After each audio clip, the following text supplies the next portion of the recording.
എറണാകുളം, മലപ്പുറം, പൊന്നാനി സീറ്റുകളുടെ ചിത്രമാണ് ഇനി തെളിയാനുള്ളത്.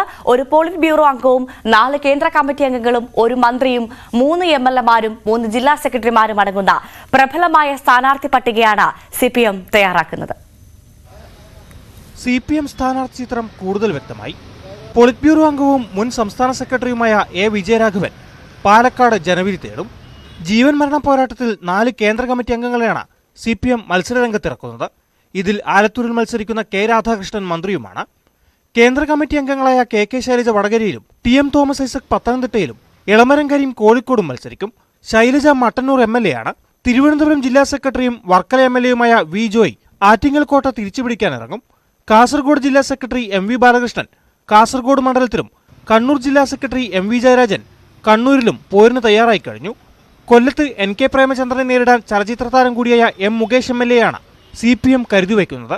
ഇടുക്കിയിൽ മുൻ എം.പി. ജോയ്സ് ജോർജ് ഇത്തവണയും സിപിഎമ്മിന് വേണ്ടി രംഗത്തിറങ്ങും. ജില്ലാ കമ്മിറ്റിയുടെ എതിർപ്പ് അവഗണിച്ച് ആലപ്പുഴയിൽ സിറ്റിംഗ് എം.പി. എ.എം. ആരിഫിനെ തന്നെ ഒരിക്കൽ കൂടി പരീക്ഷിക്കുകയാണ് സിപിഎം. ചാലക്കുടിയിൽ സി. രവീന്ദ്രനാഥിനെ മത്സരിപ്പിക്കണമെന്ന അഭിപ്രായമാണ് ജില്ലാ കമ്മിറ്റിക്കുള്ളത്. എന്നാൽ മത്സരിക്കാൻ താൽപ്പര്യമില്ലെന്ന നിലപാടിൽ രവീന്ദ്രനാഥ് ഉറച്ചു നിൽക്കുന്നു. മലപ്പുറത്തും പൊന്നാനിയിലും എറണാകുളത്തും വിജയസാധ്യതയുള്ള പൊതുസമ്മതരിലേക്കെത്താൻ സിപിഎമ്മിന് കഴിഞ്ഞിട്ടില്ല. നിലവിലെ സ്ഥാനാർത്ഥി പട്ടികയിലെ വനിതാ പ്രാതിനിധ്യം കെ ശൈലജയിൽ ഒതുങ്ങുകയാണ്. അതുകൊണ്ടുതന്നെ എറണാകുളത്ത് ഒരു വനിതയെ മത്സരിപ്പിക്കാനാണ് സാധ്യത. 21-ന് സംസ്ഥാന സമിതി യോഗം സ്ഥാനാർത്ഥി പട്ടികയ്ക്ക് അംഗീകാരം നൽകും. 27-ന് പ്രഖ്യാപനമുണ്ടാകും. പുതുമുഖങ്ങൾക്ക് പകരം പരിചയസമ്പന്നരായ മുൻനിര നേതാക്കളെ രംഗത്തിറക്കി പരമാവധി സീറ്റുകളിൽ വിജയമുറപ്പിക്കാനാണ് സിപിഎം ശ്രമം.